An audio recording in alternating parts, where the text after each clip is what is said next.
जी हाँ, इस बार किसकी सत्ता? टीवी9 भारतवर्ष की खास कवरेज लगातार जारी है। चौथा चरण है वोटिंग का। 96 सीटों पर हो रहा है मतदान। आपके साथ मैं हूं समीर अब्बास, मेरे साथ निधि वसंदानी भी मौजूद हैं। और अब टीवी9 भारतवर्ष पर आपके सामने आने जा रहा है गृह मंत्री अमित शाह का सुपर एक्सक्लूसिव इंटरव्यू। केजरीवाल के 75 साल वाले आरोप पर गृह मंत्री अमित शाह ने दिया है जवाब। प्रधानमंत्री मोदी तीसरी बार पीएम बनने जा रहे हैं। 2029 तक मोदी ही प्रधानमंत्री रहेंगे। टीवी9 भारतवर्ष को दिए एक्सक्लूसिव इंटरव्यू में बोले गृह मंत्री अमित शाह। सुनिए। जैसे जैसे चुनाव आगे बढ़ रहा है, राजनीतिक गर्मी बढ़ती जा रही है, मुद्दे बदल रहे हैं। लगातार चुनाव प्रचार में राजनीतिक दल अपने अपने दावे कर रहे हैं। विपक्ष कह रहा है कि पिक्चर अभी बाकी है, तो बीजेपी का कहना है कि पिक्चर ठीक वैसी ही है जैसी अभी तक दिखाई दे रही थी और वो पूरी तरह से साफ है। लेकिन राजनीतिक मैदान में क्या हो रहा है उसे आसानी से समझने के लिए हमारे साथ खास मेहमान मौजूद हैं। हमारे साथ देश के गृह मंत्री अमित शाह जी मौजूद हैं। बहुत स्वागत है टीवी9 भारतवर्ष में अमित जी आपका।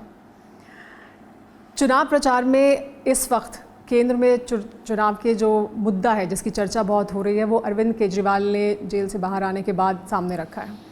उन्होंने कहा कि अब प्रधानमंत्री नरेंद्र मोदी अगले साल 75 बरस के हो जाएंगे और 17 सितंबर 2025 के बाद वो देश के प्रधानमंत्री नहीं रह सकते हैं। देखिए, केजरीवाल जी अपनी पार्टी ठीक नहीं चला पा रहे हैं। वो जेल में थे तो अपना बाद में किसको यहाँ मुख्यमंत्री बनाना वो भी तय नहीं कर पाए। जेल में रहकर उन्होंने सरकार चलाने का प्रयास किया और वो हमारी पार्टी चलाने की बात कर रहे हैं। मैं आपकी चैनल के माध्यम से स्पष्ट कर देना चाहता हूं कि मोदी जी तीसरी बार प्रधानमंत्री बनने जा रहे हैं। 29 तक वो ही प्रधानमंत्री रहेंगे और 29 के बाद के हमारे चुनाव अभियानों के नेता वो ही है। उनके नेतृत्व में भारतीय जनता पार्टी आगे चुनाव में जाएगी। प्रधानमंत्री के तौर पर वो आपका नाम आगे बढ़ा रहे हैं। वो कह रहे हैं कि प्रधानमंत्री इस बार लोगों से 2024 में जो वोट मांग रहे हैं वो दरअसल आपको प्रधानमंत्री बनाने के लिए मांग रहे हैं। देखिए, केजरीवाल जी की बातों को मैं नहीं सोचता आपके अलावा और कोई जर्नलिस्ट इतनी गंभीरता से लेता होगा। देश में कई सारे मुद्दे हैं। इन्होंने एक विवाद खड़ा करने का इसलिए प्रयास किया क्योंकि वो समझ रहे हैं उनकी पार्टी बिल्कुल साफ होने जा रही है। क्योंकि बाहर आने के बाद उन्होंने यही नहीं, कई भविष्यवाणियां की। उन्होंने ये भी कह दिया कि तानाशाही आ जाएगी। ये बाकी लोग भी, बाकी विपक्षी दल भी इस मुद्दे को बार बार उठाते रहे, कांग्रेस पार्टी भी। अब अरविंद केजरीवाल ने भी कहा, उन्होंने कहा सब विपक्ष के नेताओं को जेल में डाल दिया जाएगा और अगर एक बार फिर बीजेपी सत्ता में आई तो तानाशाही ज़रूर आएगी। देखिए, इस देश में कोर्ट है या नहीं है, तानाशाही का ट्रैक रिकॉर्ड हमारा नहीं है। इमरजेंसी इनके साथी दल कांग्रेस पार्टी ने डाली थी। राहुल बाबा और केजरीवाल जी क्या बात कर रहे हैं? देश में 1,30,000 लोगों को किसी भी कारण के बगैर जेल में डाल दिया गया था। देश की संसद को एक्सटेंड कर दिया गया था। आर्टिकल 39 बदलना पड़ा, बदल दिया गया था।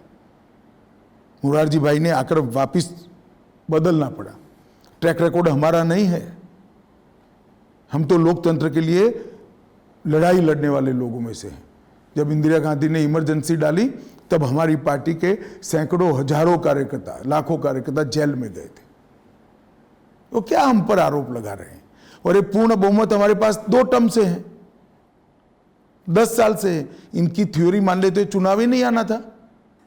आपने कुछ समय पहले कहा था कि चौथे चरण के बाद 250 सीटें मिल जाएंगी और तीसरे चरण के बाद तो लगभग 200 तक पहुंच चुका है एनडीए। जी, हम 190 क्रॉस कर चुके हैं एनडीए और बहुत मजबूती के साथ 400 की ओर जा रहे हैं। तो 400 पार होने वाला है? जी, निश्चित होने वाला है। लेकिन अरविंद केजरीवाल जब बाहर आए तो हेमंत सोरेन को भी कुछ उम्मीद जाग गई है। उन्हें भी ऐसा लग रहा है कि उनको भी बेल मिल जाएगी, उनको भी राहत मिल जाएगी। एक तो पहले केजरीवाल जी को बेल नहीं मिली है, इंटरिम बेल मिली है। 2 तारीख को फिर से जेल में जाना है और कोर्ट उनको भी दे सकता है, हमें कोई आपत्ति नहीं। बहुत सारे नेता बाहर है, ये भी बाहर होंगे। गत चुनाव में 2 में से कोई जेल में नहीं था, 19 में हारे ही थे। अभी फिर से ट्राई कर ले। इस चुनाव में एक और मुद्दा आया, चीन का मुद्दा। आपने राहुल गांधी की गारंटी को कहा कि ये चाइनीज़ गारंटी है, तो ये क्यों कहा आपने, क्या मतलब है इसका? मैंने ठीक ही कहा है। देखिए, इनकी दादी जी ने इस देश को कहा था कि गरीबी हटाओ का नारा दिया था। ये राहुल जी इनकी तीसरी पीढ़ी है, और ना दादी ने हटाई, ना पिता ने हटाई, ना माँ ने हटाई। गरीबी हटाने का काम मोदी जी को करना पड़ा। करोड़ों लोगों को घर दिया, गैस दिया, शौचालय दिया, बिजली दी, 5 किलो अनाज मुफ्त में देना शुरू किया, कोरोना का टीका लगाया, और 5 लाख तक का पूरा स्वास्थ्य का खर्चा फ्री ऑफ कॉस्ट कर दिया। तो इनके बोल का कोई मूल्य नहीं है। मैं अभी अभी तेलंगाना जाकर आया। तेलंगाना में इन्होंने कहा था, कांग्रेस पार्टी ने, कि हम चुनाव जीतेंगे तो 2 लाख तक का किसानों का कर्ज माफ़ करेंगे। 2000 का भी नहीं किया। इन्होंने कहा था 15,000 हर साल हर महिला के बैंक अकाउंट में आ जाएगा। महिलाएं बेचारी राह देख रही हैं। तो इनकी गारंटी इसी प्रकार की होती है, और मोदी जी जो कहते हैं वो करते हैं। भारतीय जनता पार्टी ने कहा था हम धारा 370 हटाएंगे, हमने हटा दिया। हम जीएसटी लाएंगे, ला दिया। हमने कहा था माताओं बहनों को, मातृशक्ति को आरक्षण देंगे, हमने दे दिया। हम कॉमन सिविल कोड लाएंगे, हमने इसकी शुरुआत उत्तराखंड से कर दी है। तो हम तो जो बोलते हैं वो करते हैं। सैम पित्रोदा मुद्दों की अगर बात करें तो सैम पित्रोदा फुल टॉस पे फुल टॉस बयान दिए जा रहे हैं बीजेपी के लिए। नहीं, आप इसको इस तरह से मत देखिए। कांग्रेस पार्टी जो स्वयं उनके प्रमुख नेता नहीं बोल सकते, इनके साइड एक्टर सैम पित्रोदा हो या मणिशंकर अय्यर हो, ऐसे लोगों से बुलवाती है। कांग्रेस पार्टी ही मानती है, ये सैम पित्रोदा का बयान सिर्फ मत समझिए कि इस देश में रंग के आधार पर, नस्ल के आधार पर भेदभाव होना चाहिए। वो देश की एकता को खतरे में डालने का काम कर रहे हैं। अभी मणिशंकर अय्यर ने बयान दिया कि पाकिस्तान को सम्मान दो, इनके पास एटम बम है। क्या कहना चाहते हो आप? फारूक अब्दुल्ला कहते हैं पाक ऑक्यूपाई कश्मीर उन्होंने कहा कि उनको इज्जत देनी चाहिए, उन्हें सम्मान देना चाहिए पाकिस्तान, क्योंकि इनके पास एटम बम है। फारूक अब्दुल्ला कहते हैं पाक ऑक्यूपाई कश्मीर मत मांगिए, इनके पास एटम बम है। किसको डराना चाहते हैं? 130 करोड़ की जनता को आप ये कह रहे हैं कि पाकिस्तान के पास एटम बम है, इसलिए पाक ऑक्यूपाई कश्मीर पे हम हमारा अधिकार छोड़ दें? मैं भारतीय जनता पार्टी की ओर से स्पष्ट करना चाहता हूं, इस देश का कोई नागरिक ये सहन नहीं करेगा कि पाक ऑक्यूपाई कश्मीर पर से भारत का अधिकार जाता रहे। पाक ऑक्यूपाई कश्मीर भारत का है और हमेशा रहेगा। तो आप ये कह रहे हैं कि सैम पित्रोदा का बयान या मणिशंकर का बयान इनके बयान नहीं है, इनकी इन टोटो डिजाइन का एक हिस्सा है, इनकी विचारधारा है, कांग्रेस पार्टी की विचारधारा है, इसलिए वो प्रमुख नेता जो नहीं बोल सकते वो इस तरह के साइड एक्टर से हमेशा बुलवाते। ये मणिशंकर अय्यर जी लगभग 7-8 बार सस्पेंड हो चुके हैं जी। चुनाव आते हैं ऐसा कुछ बोलते हैं, सस्पेंड करते, फिर वापिस कब लेते हैं वो मालूम ही नहीं पड़ता है। दूसरे चुनाव में फिर वो कांग्रेस के सदस्य करके स्टेटमेंट देते हैं। अब देखना 2-3 दिन में इनको सस्पेंड कर देंगे और फिर वापस एंट्री हो जाएगी। एंट्री सस्पेंड ही नूरा कुश्ती से किया, एंट्री की जरूरत ही नहीं है। राहुल गांधी अपने भाषणों में बेरोजगारी और महंगाई की बात कर रहे हैं और कह रहे हैं यूनिफाइड जीएसटी लागू करेंगे अगर हम सत्ता में आए।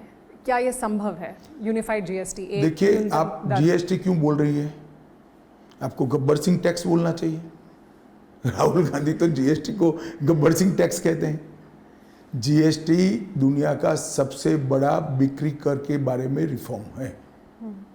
16 टैक्स मर्ज कर एक टैक्स बनाए। व्यापारियों को 16 असेसमेंट कराने पड़ते थे, इसकी जगह एक ऑनलाइन असेसमेंट अब हो जाता है।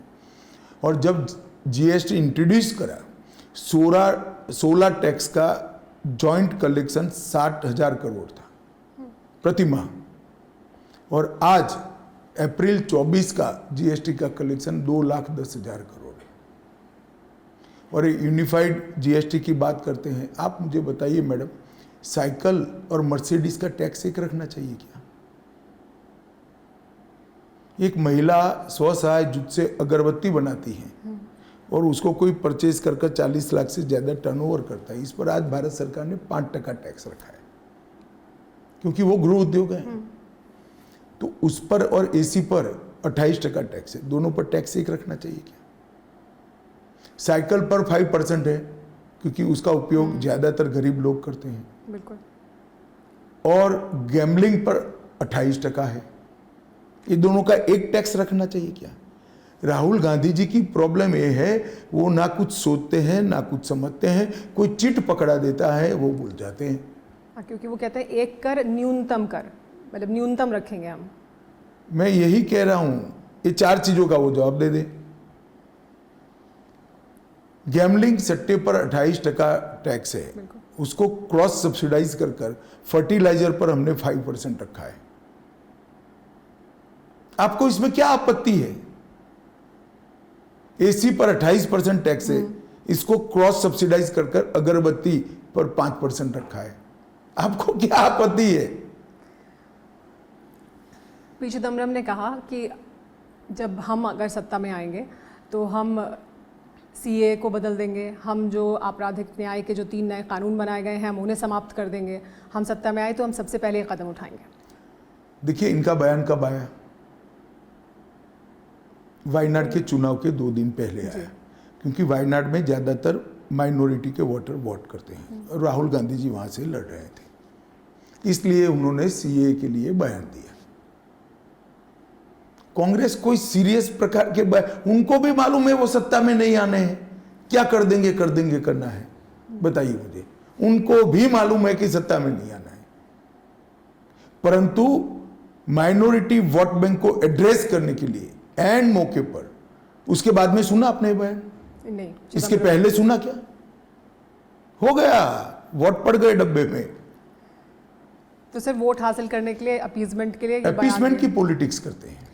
लेकिन जब चुनावी मुद्दों की बात करते हैं तो विपक्षी आरोप लगाता है कि आपके पास, बीजेपी के पास विकास का एजेंडा नहीं है 2024 में, और इस वजह से जो संकल्प पत्र है बीजेपी का उसमें यूसीसी, 1 नेशन 1 इलेक्शन जैसे वादे किए गए हैं ताकि ध्रुवीकरण हो, वोट हासिल किया 10 लाख करोड़ का बजट आजादी के बाद अगर कोई सरकार इंफ्रास्ट्रक्चर का लेकर आई है तो भारतीय जनता पार्टी लेकर आई।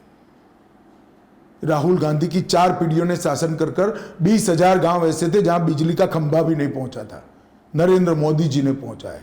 3 करोड़ घर ऐसे थे जहां अंधेरा था, नरेंद्र मोदी जी ने पहुंचाया। क्या डेवलपमेंट की बात करते हो? 14 करोड़ परिवारों के अंदर टॉयलेट नहीं था, महिलाएं शौच क्रिया के लिए रोड पर जाती थी, खेत में जाती थी, हमने उनको इस सुरक्षा देने का काम किया है। वो हमें क्या कह रहे हैं डेवलपमेंट की बात? चाहे रोड बनाना हो, चाहे रेलवे बनानी हो, उनकी 10 साल की सरकार से लगभग 2 गुना स्पीड से इस देश में डेवलपमेंट हुआ है। चाहे बिजली की ग्रिड लगाना हो, लगभग 11 गुना ज्यादा ग्रिड।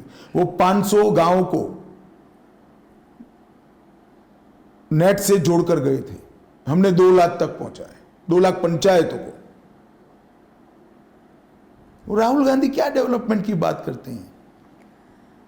आपने तेलंगाना में एक बड़ी बात कही, आपने कहा कि बीजेपी सरकार जब बनाएगी तो वो SC, ST और OBC से जो मुस्लिम आरक्षण है उसे खत्म कर देगी।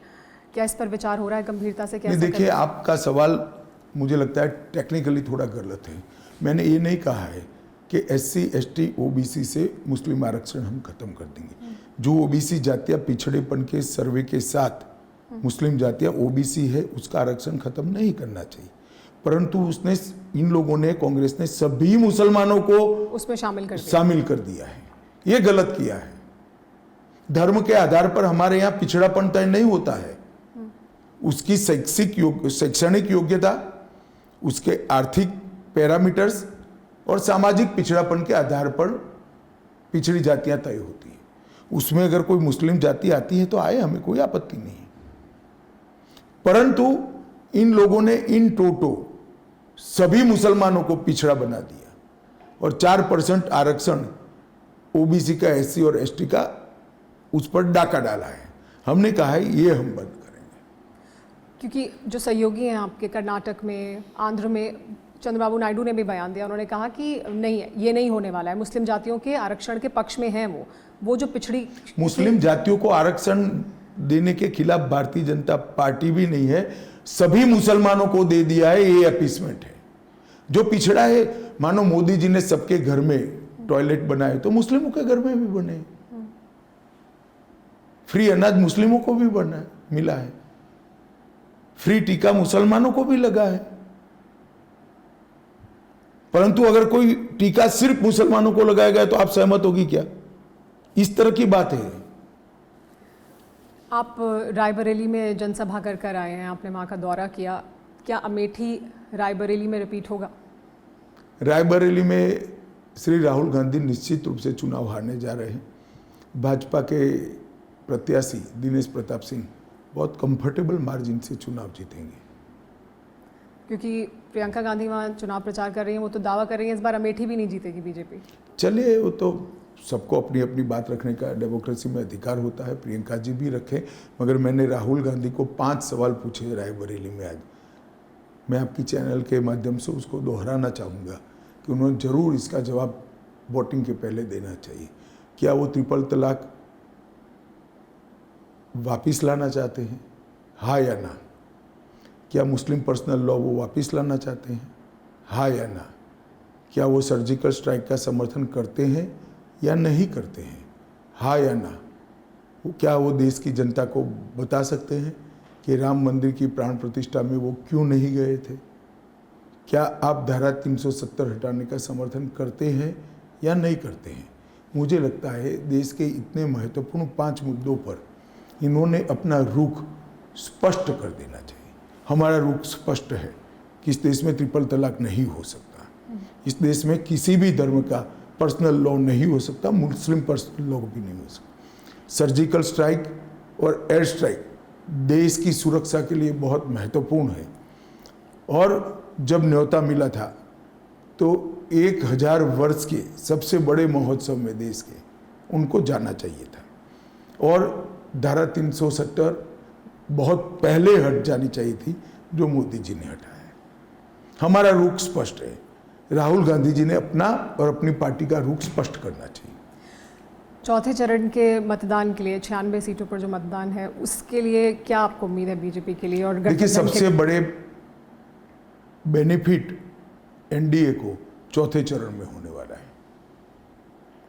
और 400 पार होने वाला है। 400 पार हम करेंगे, निश्चित रूप से करेंगे। बहुत शुक्रिया अमित शाह जी, TV9 भारतवर्ष से बात करने के लिए। तो अमित शाह जी हमारे साथ मौजूद थे और उनका ये कहना कि चौथा चरण सबसे महत्वपूर्ण और अहम चरण है, इसमें सबसे ज़्यादा फायदा होने वाला है और 400 पार भी होने वाले हैं एनडीए।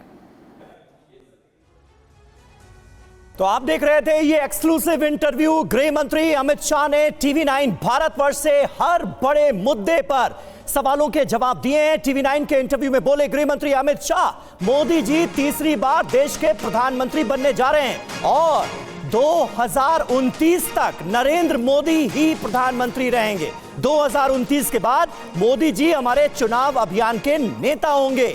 अरविंद केजरीवाल ने जो बातें कही थी प्रधानमंत्री नरेंद्र मोदी की एज को लेकर और अमित शाह को लेकर, उसका उन्होंने दिया है जवाब। केजरीवाल अपनी पार्टी संभालें, बीजेपी कैसे चलेगी ये ना बताएं। और हमारे साथ इस वक्त तमाम खास मेहमान भी मौजूद हैं। स्टूडियो में 3 वरिष्ठ पत्रकार इस इंटरव्यू को सुन रहे थे। हर्षवर्धन त्रिपाठी जी, अरविंद केजरीवाल ने जेल से छूटने के बाद जो बातें कही वो एक चर्चा का विषय बन रहे थे और ऐसे में अमित शाह ने उन तमाम सवालों के जवाब दिए। ये क्लियर किया है कि 2024 में अगर तीसरी बार प्रधानमंत्री बनते हैं नरेंद्र मोदी तो 75 साल का होने के बाद भी प्रधानमंत्री वही रहेंगे। कैसे देखते हैं? देखिए, मुझे लगता है कोई भी राजनीतिक दल, उसका जो सबसे बड़ा नेता होता है, वहाँ उम्र का या कोई भी ऐसा पैमाना लागू नहीं होता है, कभी भी नहीं लागू होता है। चाहे अटल बिहारी वाजपेयी रहे हों, PV नरसिम्हा राव रहे हों या कम्युनिस्ट पार्टियों का कहें VS अच्युतानंदन रहे हों, पिनराई विजयन है, तो ऐसा कोई पैमाना लागू नहीं होता। लेकिन अरविंद केजरीवाल ने इसको एक, जिसको कहते हैं ना कि बहुत शातिर चालाक तरीके की एक ट्रिक इस्तेमाल करने की कोशिश की। हालांकि इसमें 2 चीजें छिपी हैं। एक तो ये कि अरविंद केजरीवाल भी कह रहे हैं कि सरकार तो पक्के तौर पर भारतीय जनता पार्टी की आ रही, नरेंद्र मोदी प्रधानमंत्री बनेंगे, लेकिन वो अगले साल 75 के हो जाएंगे तो अमित शाह को प्रधानमंत्री। अब अमित शाह से वो खुद डर रहे हैं या देश की जनता को डराना चाह रहे हैं, ये एक अलग विषय है। अमित शाह को क्यों सामने आना पड़ा? क्योंकि इसमें वो एक पार्टी के भीतर के रिफ्ट को आगे लाने की कोशिश कर रहे हैं। एक वो बार बार ये कहने की कोशिश कर रहे हैं कि आप जो ये मोदी की गारंटी पर वोट कर रहे हैं उसे कौन पूरा करेगा। अमित शाह उसका क्लैरिफिकेशन देते हैं और मुझे लगता है कि इसके बाद और ज्यादा मजबूती से ये बात सामने आएगी कि सरकार 2024 की डन एंड डस्टेड है, यानी नरेंद्र मोदी प्रधानमंत्री बन रहे हैं, लेकिन उसके आगे की लड़ाई अरविंद केजरीवाल कांग्रेस की जगह लेने के लिए ये सारे तरीके अपना रहे हैं। ये बहुत साफ तौर पर दिख रहा है। बिल्कुल, अरविंद केजरीवाल के जरिए जो सवाल उठा गए, काफी कुछ क्लैरिटी अमित शाह की तरफ से इस इंटरव्यू में सामने भी आई है, कंफ्यूजन दूर करने की कोशिश की है। एक और बड़ी बात जो कि अमित शाह की तरफ से कही गई, तानाशाही आरोप पर TV9 से अमित शाह ने कहा कि तानाशाही का ट्रैक रिकॉर्ड बीजेपी के पास नहीं है। केजरीवाल के साथी दल कांग्रेस ने देश में लगाई थी इमरजेंसी, लाखों लोग जेल में डाले गए थे। राजेश जी, देखिए, डिक्टेटरशिप को लेकर भी जो विपक्ष लगातार सवाल उठा रहा है कि ये डिक्टेटरशिप है, सबसे ताज़ा सवाल तो अरविंद केजरीवाल ने ही जेल से निकलकर लगाया। अब ये कहा जा रहा है कि ट्रैक रिकॉर्ड ही हमारा नहीं रहा, तो सवाल कैसे आप उठा रहे हैं? देखिए, ये बहुत साफ हो गया है कि अरविंद केजरीवाल का जेल के भीतर रहना भारतीय जनता पार्टी को क्यों सूट करता था। जैसे ही केजरीवाल बाहर आए, उन्होंने जो ये 75 साल वाला मसला उठाया, अगले दिन अखबारों में, टेलीविजन में हेडलाइंस बनी। हेडलाइन ग्रैब कैसे करें, ये अरविंद केजरीवाल को ये ट्रिक मालूम है और इसी वजह से भारतीय जनता पार्टी उनसे घबराती है। क्या ये मालूम राहुल गांधी को मालूम नहीं था? क्या ये अखिलेश यादव को मालूम नहीं था कि 75 साल के नरेंद्र मोदी होने वाले हैं? लेकिन अरविंद केजरीवाल का जो दिमाग है वो ऐसा इस तरह से चलता है कि अगले दिन पूरी भारतीय जनता पार्टी सफाई दे रही है, अमित शाह सफाई दे रहे हैं हर जगह कि अरे नहीं साहब मोदी बनेंगे। ये खूबी जो है ये अरविंद केजरीवाल की है। दूसरी बात, अभी थोड़ी देर पहले त्रिपाठी जी ने कही थी कि 20 सीट में लड़ रहे हैं और पूरे हिंदुस्तान की जो है वो एजेंडा सेट करने में अरविंद केजरीवाल लगे हुए हैं। दरअसल क्या है, ये भी उनकी खूबी है कि वो ये कह रहे हैं कि मैंने अभी इंडिया अलायंस के किसी आदमी से बात नहीं की है, लेकिन मैं उन्हें कन्विंस करूंगा कि जब हमारी सरकार आएगी तो ये जो पूरी हिंदुस्तान में बिजली फ्री करने वाली बात है, एजुकेशन वाली बात है, ये मैं उनसे इंप्लीमेंट कराऊंगा।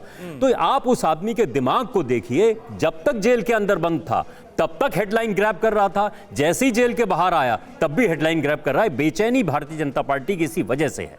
नहीं, लेकिन इसमें तो राहुल गांधी के लिए संकट हो गया ना, कांग्रेस को गायब कर दिया परिदृश्य से। राहुल गांधी इतने दिनों से जो भी एजेंडा चला रहे थे, और मैं राजेश जी से पूर्णतः सहमत हूं कि इतना शातिर राजनेता भारतीय राजनीति में शायद ही आप इस्तेमाल कर, मैं जिस तरह से उनका हेडलाइन ग्रैब करना वो सच नहीं, तो अरविंद केजरीवाल भी तो इंडिया गठबंधन का ही हिस्सा है ना हर्षवर्धन त्रिपाठी जी, इसको आप कैसे नजरअंदाज कर सकते हैं? वो भी तो भाई इंडिया गठबंधन का ही हिस्सा है।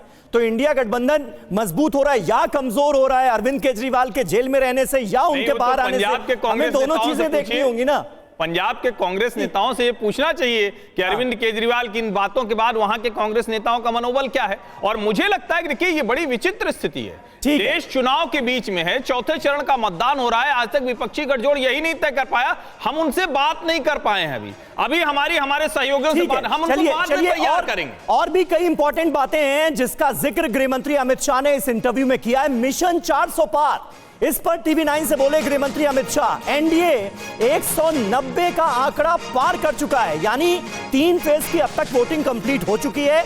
अमित शाह का आकलन यह है कि एनडीए 190 सीटें का जो आंकड़ा है वो पार कर चुका है। मजबूती के साथ 400 की तरफ हम बढ़ रहे हैं, ये उन्होंने दावा किया। चौथे चरण में सबसे ज्यादा फायदा एनडीए को होगा, ये गृह मंत्री अमित शाह का आकलन है। जयशंकर गुप्ता जी, किस तरह से आप इसे देखते हैं? अमित शाह साफ तौर पर यह कह रहे हैं कि 190 सीटों का आंकड़ा पार हो चुका है 3 फेज की वोटिंग में। आप देखिए, 50% से ज्यादा सीटों पर वोटिंग हो चुकी है। अब चौथे चरण का चुनाव हो रहा है, और यह कॉन्फिडेंस अमित शाह का कैसे देखते हैं? भाई, अमित शाह जी भविष्यवक्ता हैं, उनको भविष्य की जानकारी रहती है। 400 पार हो जाएंगे। पश्चिम बंगाल में उन्होंने कहा था कि 200 के पार हो जाएंगे, 70 पर सिमट गई उनकी पार्टी, तो कहा कि नहीं, हमने तो प्रगति की है, पहले से तो ज़्यादा सीटें मिली हैं।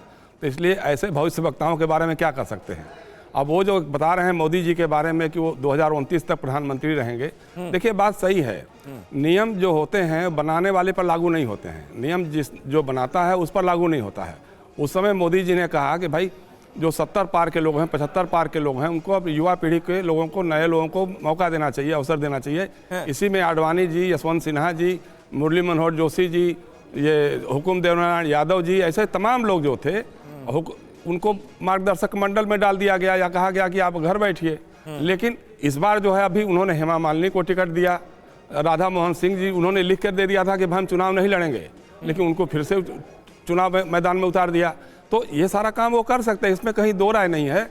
और दूसरी बात यह कि 400 पार की बात मतलब ठीक है, हंसी आती है, कई बार हंसी आती है। अब उनको मालूम है कि 190 सीटें वो लोग जीत चुके हैं, लेकिन हमको तो लग रहा है कहीं 200 पार भी हो पाएंगे कि नहीं हो पाएंगे, इस पर भी संदेह हो रहा है। अब ये तो चीज़ें तय होंगी जब 4 जून को जब ये खुलेंगी ईवीएम मशीनें, तब मालूम होगा। डंके की चोट पर बीजेपी या एनडीए के नेता कह रहे हैं वो विपक्ष की तरफ से या इंडिया गठबंधन की तरफ से नहीं आ रहा। बहरहाल जनता जनार्दन होती है और जनता ही फैसला करती है। मैं आऊंगी हर्षवर्धन त्रिपाठी और राजेश जी आपके पास। एक और बड़ी बात जो कि अमित शाह ने कही टीवी9 के इंटरव्यू में, राहुल गांधी से 5 सवाल कर दिए हैं। क्या राहुल गांधी 3 तलाक वापस लाना चाहते हैं? क्या राहुल गांधी मुस्लिम पर्सनल लॉ चाहते हैं? सर्जिकल स्ट्राइक का समर्थन करते हैं या नहीं? राम मंदिर प्राण प्रतिष्ठा में क्यों नहीं गए राहुल गांधी? ये सवाल किया है अमित शाह ने इस इंटरव्यू में। तो राजेश जी, सवाल जो किया है वो सिलसिलेवार तरीके से राहुल गांधी से पूछा है, इन बातों पर क्लैरिटी कर दी। वैसे भी राहुल गांधी कह रहे हैं कि जहां चाहे मैं डिबेट करने को तैयार हूं, तो इन बातों पर डिबेट होनी चाहिए। ये बिल्कुल स्वस्थ परंपरा है कि सत्ता पक्ष का कोई नेता विपक्ष के किसी नेता से 5 सवाल करे और उनको जो काम पत्रकारों को करना चाहिए कि सत्ता पक्ष से सवाल पूछे, वो सत्ता पक्ष विपक्ष से पूछ रहा है, इसमें मुझे कोई दिक्कत नहीं है। और ये राहुल गांधी को इसका जवाब देना चाहिए कि क्या वो सर्जिकल स्ट्राइक को सवाल करते हैं या 3 तलाक को वापस लाएंगे। एक बात और जो अमित शाह ने कही वो 370 के बारे में, कि अनुच्छेद 370 को बहुत पहले खत्म कर दिया जाना चाहिए था। इस पर भी कांग्रेस को जवाब देना चाहिए।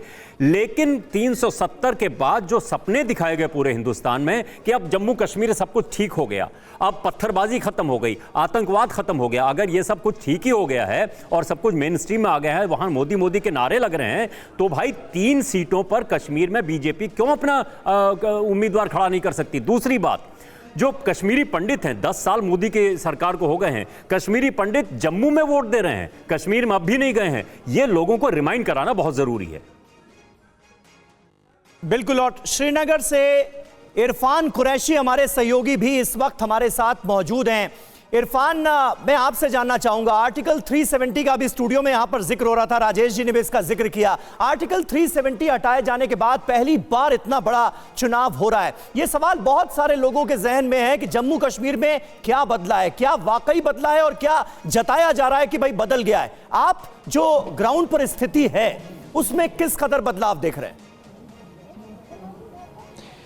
देखिए, बिल्कुल समीर, बहुत महत्वपूर्ण सवाल है और मैं चाहता था इस बात का जिक्र मैं करूं। सबसे बड़ा बदलाव यही है कि इस बार ना कोई बाइकॉट है, ना कोई कानून व्यवस्था की दिक्कत कश्मीर में है। जितने भी वोटर्स हैं वो आज सुबह से ही पुलवामा से लेकर गांदरबल और गांदरबल से लेकर श्रीनगर, बडगाम में लगातार एक के बाद एक अपना मतदान करने के लिए आ रहा है। यानी काफ़ी बड़ी तादाद में मतदान फ्रीली बाहर निकल कर आ रहे हैं। और कुछ देर पहले इसी जगह पर जहां मैं खड़ा हूं, सुनवार गुपकार से कुछ ही कदम दूर पर उमर अब्दुल्ला और फारूक अब्दुल्ला यहां पर पहुंचे। उन्होंने परिवार के साथ, यानी उमर अब्दुल्ला ने अपने 2 बेटों के साथ जो फर्स्ट टाइम वोटर्स थे उनके साथ यहां मतदान किया। तो आप अंदाजा लगा सकते थे कश्मीर में जब भी किसी भी तरह का चुनाव होता था तो बड़ी तादाद में सुरक्षा लगती थी और दूसरी तरफ बाइकआउट होता था और काफ़ी दिक्कतें होती थी वोटर्स को जो मतदान करना चाहते थे, लेकिन बाइकआउट के डर से वो मतदान नहीं करते थे। और काफ़ी वोटर्स हमने ऐसे भी देखे हैं, क्योंकि मैंने कई चुनाव कवर किए हैं जो कि चोरी छुपे वोट करने जाते थे। तो लेकिन इस बार ये सबसे बड़ा बदलाव है और लगातार जितने भी नेता यहाँ आ रहे हैं वो इस बात का जिक्र कर रहे हैं, चाहे वो नेता इंडिया अलायंस से हैं या भाजपा से हैं। उमर अब्दुल्ला और फारूक अब्दुल्ला ने भी कुछ देर पहले हमसे यहाँ पर बात करते हुए इस बात को माना कि इस बार अगर शांति है, बाइकॉट नहीं है, तो लोगों को फ्रीली मतदान करने के लिए बाहर निकलने देना चाहिए। बड़ी बात आपने जो बताई कि परिवर्तन की बयार बह रही है, आर्टिकल 370 हटने के बाद, और ये एक सबसे बड़ा बदलाव है और वो चुनावों में ही देखने को मिलेगा जब जनता बाहर निकलती है, लोगों में डर खत्म हुआ है। ये एक बड़ी बात आपने जिक्र की। चौथे चरण का ये जो रण है वो जारी है, मतदान जारी है। बिहार से 5 सीटों पर मतदान किया जा रहा है बिहार में आज। बिहार से हमारे साथ हमारे सहयोगी रुपेश जुड़ गए हैं, जल्दी से उनके पास चलते हैं। रुपेश, कुछ देर पहले आप मुंगेर में थे, अभी कहां हैं? और गिरिराज सिंह ने तो कह दिया है 40 की 40 सीटें इस बार बीजेपी की, एनडीए की।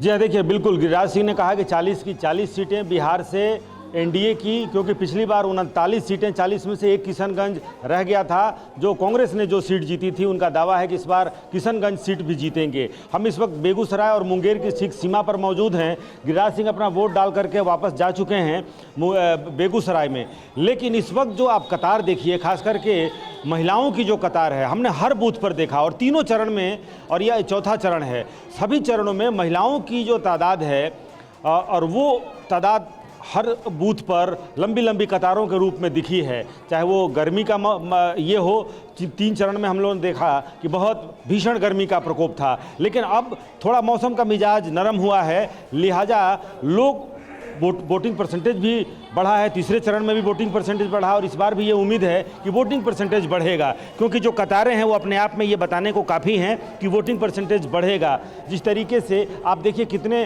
वक्त से लोग इंतजार कर रहे हैं। एक तस्वीर मैं आपको दिखलाता हूं कि पीछे कुछ बुजुर्गवार लोग हैं, इंतजार करते करते, चूँकि लाइन कतार थोड़ी लंबी है, लिहाजा अपनी अपनी जगह पर वो बैठ गए हैं और बैठकर अपनी बारी का इंतजार कर रहे हैं। हाथों में पर्चियाँ हैं। क्या दादा, कब से बैठे हैं?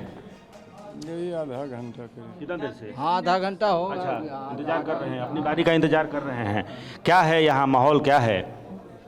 ठीक है, चल रहा है, कोई दिक्कत मतलब क्या है, वोट डाल रहे हैं तो कुछ दिमाग में चल रहा होगा ना कि किस चीज़ को लेकर वोट डालेंगे? अब उतना हम लोग सीधा सबन मूर्ख हैं, वोट डाल देते हैं, उतना हम लोग का बुझने के लिए नहीं। मूर्ख हैं फिर भी डालेंगे ना, मूर्ख नहीं है मतदाता। मूर्ख मतदाता दीजिए दें, जिधर में इच्छा होगा उधर दे देना। अभी तक इच्छा बनाए नहीं है किधर? ना, हम लोग का वहीं जाके इच्छा। कुछ मन बनाए होंगे ना? जी, कोई मन नहीं बनाया, जिधर मर्जी होगा उधर दे, ऐसा कोई बात थोड़ी है सर। अच्छा, क्या मियाँ क्या चल रहा है? हम लोग के जो मन में है अपना मन वाला काम करें, किसी को ठीक है। बताएंगे रुपेश नहीं। बने रहे आप हमारे साथ। जल्दी से हम महाराष्ट्र का भी रुख करते हैं, वहां पर तमाम सीटों पर वोटिंग हो रही है। राजीव, क्या अपडेट आप वहां से देना चाहेंगे? औरंगाबाद का जिक्र और उसका हाल आप बता रहे थे इससे पहले, अभी क्या अपडेट है आपके पास? देखिए, इम्तियाज जलील जो कि संभाजीनगर से चुनाव लड़ रहे हैं एमआईएम के टिकट पर, थोड़ी देर पहले उन्होंने मतदान किया, हमने उनसे बात भी की। उन्होंने कहा कि बीजेपी जो 400 का दावा कर रही है, सिर्फ इस तरह की बातें कही जा रही है, बीजेपी जमीन पर नहीं है। लेकिन जिस तरह के मुद्दे यहाँ पर उठाए गए, चाहे औरंगजेब का मुद्दा हो, हिंदू मुस्लिम का मुद्दा हो, उन तमाम मुद्दों पर उन्होंने बात की। लेकिन मतदाता क्या सोचते हैं, कुछ मतदाता भी हमारे साथ में हैं, उनसे बात करते हैं कि असल में औरंगाबाद में, संभाजीनगर में क्या मुद्दे हैं। आपको क्या लग रहा है, संभाजीनगर में किन मुद्दों पर वोटिंग हो रही है? जैसे कि आजकल देखा जा रहा है कि हर जाति धर्म के नाम पर जो डिवाइडेशन चालू है, जैसे कि बीजेपी का अलग धर्म है, राष्ट्रवादी का अलग धर्म है, जैसे दलित वोटों के लिए अलग जाता है, वो हिसाब से ये महाराष्ट्र में और औरंगाबाद में जो जिले के अंदर डिवाइडेशन जाति के नाम पर हो रहा है। यहाँ स्थिति किसकी मजबूत दिख रही? क्योंकि ठीक है राजीव, मैं आता हूं आपके पास। जल्दी से मुझे रुख करना होगा जम्मू का। अंकित भट्ट वहां से हमारे साथ मौजूद हैं। अंकित, अभी इन तमाम मुद्दों का जिक्र हो रहा है, पीओके का भी जिक्र हुआ, गृह मंत्री अमित शाह इसे लेकर इससे पहले भी कई बड़े बयान दे चुके हैं। इन तमाम बातों का असर मतदाताओं पर भी वहां कुछ नजर आया क्या, जो श्रीनगर के लिए वोट डालने वहां पर पहुंचे? देखिए, जब जब पीओके का जिक्र होता है तो जम्मू कश्मीर में खास तौर पे जो लोग हैं वो काफ़ी ज़्यादा भावुक होते हैं, क्योंकि हमेशा से ही सरकार की तरफ से कहा गया है कि पीओके जो है वो भारत का हिस्सा है। लेकिन समीर, एक अपडेट मैं आपको दे दूं कि 9 बजे तक जम्मू कश्मीर में जो श्रीनगर लोकसभा सीट है उस पर वोटिंग परसेंटेज 5.07% हुआ है। कुछ लोग हमारे साथ मौजूद हैं। आपने पहले प्रधानमंत्री को सुना होगा, फिर गृह मंत्री, जब जब पीओके की बात करते हैं, क्या ये चुनाव का मुद्दा है इस बार कि पीओके वापस लेंगे? एक्चुअली बीजेपी के एजेंडे में ये है पीओके। विस्थापित आप कश्मीरी पंडित है, वोट डालने जा रहे हैं, कितने उत्साहित हैं? बिल्कुल बहुत उत्साहित है, क्योंकि ये हमें संविधान ने मतलब हमें हक दिया ठीक है अंकित, नजर बना के रखिए, बातचीत करते रहिए मतदाताओं से। और सबसे ज्यादा जो इस वक्त प्रतिक्रिया महत्वपूर्ण होती है वो मतदाताओं की होती है, क्योंकि वो अपनी राय बनाकर तब मत करने जाते हैं। तो आज इंपॉर्टेंट डे है, चौथे चरण का रण चल रहा है और 3 चरण हो चुके हैं, जिसमें सबसे ज्यादा वोटिंग दूसरे चरण में हुई थी।